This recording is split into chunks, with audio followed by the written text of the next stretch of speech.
Assalamualaikum warahmatullahi wabarakatuh. Perkenalkan, nama saya Almasari dari Prodi Akuntansi. Di sini saya menjelaskan tentang bukti audit sebagai tugas ujian tengah semester mata kuliah Auditing 1 dengan dosen pengampu Ibu Desi Adijawati, SE, KK, MSI.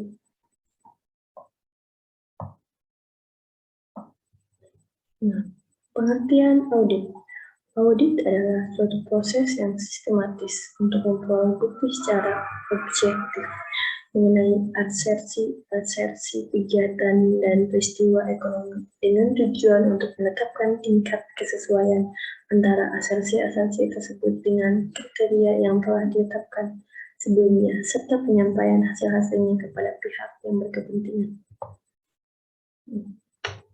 Nah, apa itu bukti audit?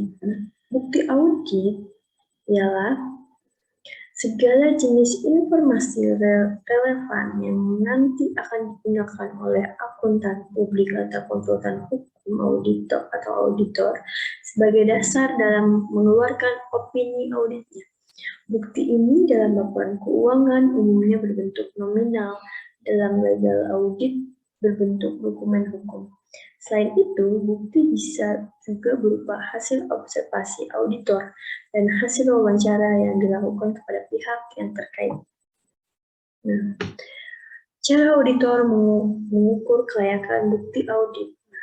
Pertama itu pertimbangan profesional auditor. Auditor wajib menguasai bidang keilmuan baik teoritis maupun praktis terhadap objek yang diaudit. Dalam audit hukum, auditor harus menguasai keilmuan bidang hukum. Demikian halnya dalam bidang audit keuangan, auditor haruslah seorang auditor publik. Potensi tersebut nantinya akan digunakan oleh auditor melakukan screening secara cepat dan tepat terhadap laporan keuangan atau dokumen hukum yang disediakan oleh perusahaan. Melalui pertimbangan profesional, seorang auditor akan dengan mudah menilai mana bukti yang relevan dan mana bukti yang relevan. Nah, yang kedua itu integritas manajemen. Terkadang seorang auditor juga menilai track record dari pihak manajemen, bagaimana selama ini profil mereka, bagaimana tingkat integritas mereka. Ini juga mempengaruhi keyakinan auditor terhadap segala bukti yang diajukan. Yang ketiga itu status badan hukum. Status badan hukum dari suatu perusahaan juga akan mempengaruhi cara penilaian bukti oleh auditor. Badan hukum perseroan terbatas tentu akan menilai lebih detail dibandingkan dengan badan hukum, CV, dan seterusnya. Yang keempat, kondisi keuangan. Dalam audit keuangan, financial condition menjadi faktor yang sangat menentukan apakah auditor akan menilai secara detail satu persatu bukti yang disodorkan atau hanya melihat sampel saja. Semakin baik kondisi keuangan yang baik, tentu buktinya berbeda dengan ketiga kondisi keuangan perusahaan buruk.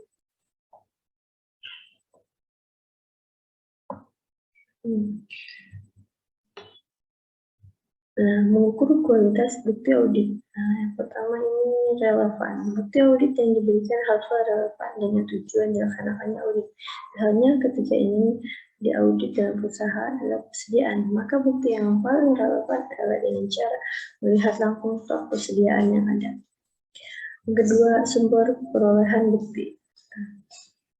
Untuk mengetahui kualitas bukti itu sendiri dari sumbernya. Asal perolehan bukti juga menjadi dasar pertimbangan yang menentukan bagi seorang audit. Informasi yang diperoleh dari pihak lain yang independen akan semakin dipercaya.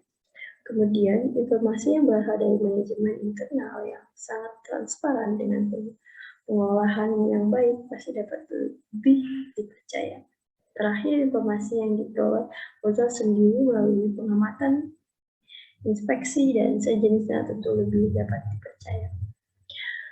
Yang ketiga, ketepatan waktu. Dalam audit keuangan, tetaplah waktu dan tanggal dari bukti audit yang sangat menentukan tingkat validitas.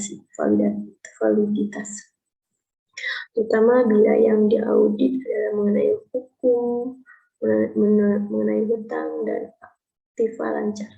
Laporan laba rugi, surplus keuangan, dan sejenisnya. Ketepatan waktu digunakan untuk mengetahui apakah pengakuan yang dilakukan sudah tepat, atau juga ini digunakan untuk menilai ketaatan perusahaan terhadap aturan hukum seperti pajak. Yang keempat, objektivitas. Bukti yang sifat objektivitas tentu lebih baik dari bukti sifatnya subjektif. Nah, jenis bukti audit. Nah, yang pertama ini ada pengujian fisik. Nah, bukti jenis ini adalah fakta atau informasi yang diperoleh oleh auditor dengan cara melihat secara langsung fisik dari aset perusahaan. Misalnya fisik dari persediaan yang dimiliki perusahaan. Pengujian fisik ini digunakan audit hukum misalnya untuk melakukan cek kebenaran luas tanah yang tertera dalam sertifikat audit. Dan yang kedua itu ada konfirmasi. Bukti konfirmasi adalah fakta yang diperoleh auditor berdasarkan pernyataan baik bersifat langsung maupun tertulis oleh pihak ketiga yang independen. Yang keempat, dokumentasi yang ketiga ada dokumentasi dalam bukti yang valid setelah melakukan pengujian fisik atau terhadap bukti barang yang sifatnya habis pakai atau berulang kegiatan, maka cara membuktikannya paling relevan adalah untuk dokumentasi. Buat analisis, ini berkaitan dengan kompetensi ilmuwan dan auditor. Dalam memperoleh bukti analisis umumnya, auditor akan membandingkan suatu objek dengan objek yang lainnya.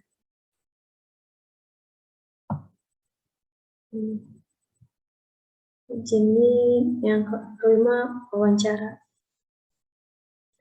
Yang keenam, perhitungan ulang, dan yang ketujuh, observasi.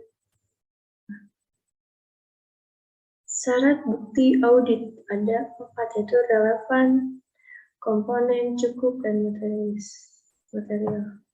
Nah, relevan itu bukti yang secara logis mempunyai hubungan dengan permasalahannya. Relevan bukti dapat dilihat dari setiap informasi, tapi informasi sekecil apapun harus relevan dengan permasalahan. Contohnya, pada audit atas pengolahan penerimaan pajak daerah oleh Dinas Pendapatan Daerah, maka bukti yang relevan diantaranya adalah surat keterangan pajak daerah, buku kas umum penerimaan pajak daerah, serta buku setor pajak daerah. Dengan bukti yang tidak relevan, misalnya bukti pengeluaran anggaran Dinas Pendapatan Daerah, walaupun bukti tersebut juga mengandung nilai uang. Jadi, bukti yang relevan itu bukti yang berkaitan dengan apa yang sedang diaudit. Selanjutnya, kompeten tidaknya suatu bukti dipengaruhi oleh sumber bukti, cara mendapatkan bukti, dan kelengkapan persyaratan juridis bukti. Sumbernya itu buku tentang kepegawaian yang didapat dari bagian pegawaian, atau bukti yang dapat melalui pengamatan langsung yang lebih kompeten daripada didapatkan dari pihak lain. Nah, yang selanjutnya cukup. Bukti yang cukup berkaitan dengan jumlah, kualitas, dan nilai keseluruhan bukti. Bukti yang cukup berarti dapat mewakili keseluruhan kondisi yang dipermasalahkan. Contohnya itu ada dugaan bahwa perjalanan dinas di instansi yang diaudit tahun anggaran 2011 telah dilakukan secara tidak ekonomis dan tidak efektif. Jumlah penugasan perjalanan dinas 100 kali, sedangkan jumlah biaya sebesar Rp. Auditor boleh menyimpulkan bahwa perjalanan dinas tersebut tidak ekonomis atau tidak efektif apabila telah menguji dalam jumlah bukti yang cukup, baik dilihat dari sisi jumlah perjalanan dinas atau dari nilai rupiah berapa jumlah yang cukup. Itu tergantung dari pertimbangan yang logis. Yang keempat, material. Bukti yang mempunyai nilai yang cukup berarti dan yang penting bagi pencapaian tujuan organisasi. Mempunyai arti tersebut harus tinjau baik dari sisi kuantitas maupun kualitas. Materialitas tersebut dapat nilai antara besarnya nilai uang yang menilai uang besar, pengaruh terhadap kegiatan, hal yang menyangkut tujuan audit, pentingnya menurut peraturan undang-undang, keinginan pengguna laporan, kegiatan yang pada saat audit dilakukan sedang jadi perhatian umum. Hubungan audit, materialitas, dan resikonya. Bukti harus mempertimbangkan materialitas sebelum bukti dikumpulkan dan dievaluasi.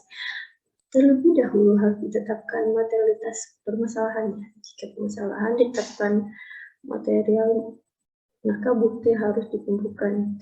Jika tidak, maka bukti tidak perlu dikumpulkan. Contoh, sebagai contoh, audit menemukan kesalahan bahwa ketua panitia pengadaan barang atau jasa adalah adik pada pemimpin unit kerja pengguna barang dan jasa. Permasalahannya tidak bisa ditentukan nilai rupiahnya, tapi auditor mempertimbangkan bahwa permasalahannya mempunyai pengaruh yang besar terhadap kegiatan pengadaan barang. Karena auditor menetapkan bahwa masalah ini materi, maka bukti audit harus dikumpulkan. Tersebut harus dapat membuktikan bahwa ketua panitia adalah ipar yang. Nah, untuk mencari bukti ini bisa melalui wawancara kepada karyawan-karyawan, melihat langsung atau bertanya.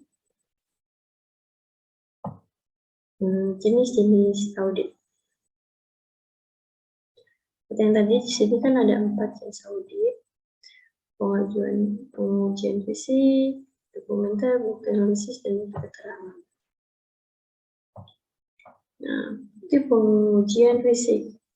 Bukti ini mulai pengamatan langsung dengan mata kepala auditor sendiri menyangkut hak tak berwujud. Nah, pengamatan ini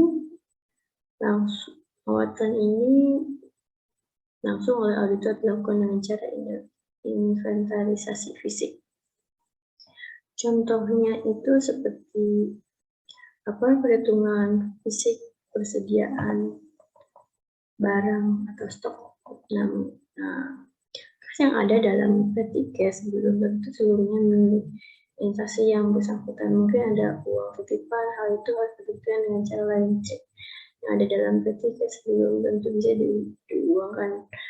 Mungkin cek kosong, mobil yang digunakan oleh pejabat belum tentu milik instansi, mungkin mobil pinjaman. Jadi ini dalam pengujian bukti. Jadi dengan ada surat dan contohnya seperti surat perhitungan fisik.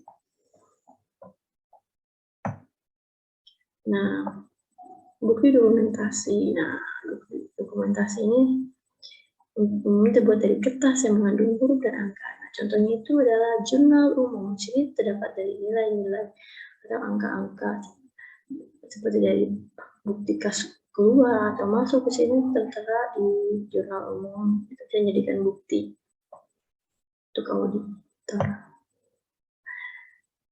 Nah, analisis adalah bukti audit yang oleh auditor untuk melakukan analisis atau mengolah lebih lanjut data audit dan data lain yang berkaitan dengan audit. Bukti analisis hanya memberikan petunjuk mengenai kecenderungan suatu kejadian, sehingga untuk membuktikan jadi atau tidaknya harus didalami dengan proses perolehan jenis bukti yang lain seperti wawancara tadi. Nah, sini ada bukti keterangan diperoleh auditor dari pihak lain, baik pihak audit maupun pihak ketiga, berdasarkan pertanyaan atau informasi tertentu yang diminta oleh auditor. Nah, contohnya, salah satunya bukti keterangan itu bukti kesaksian seseorang atau bukti lisan dari bukti kesaksian seseorang berupa lisan ataupun tulisan.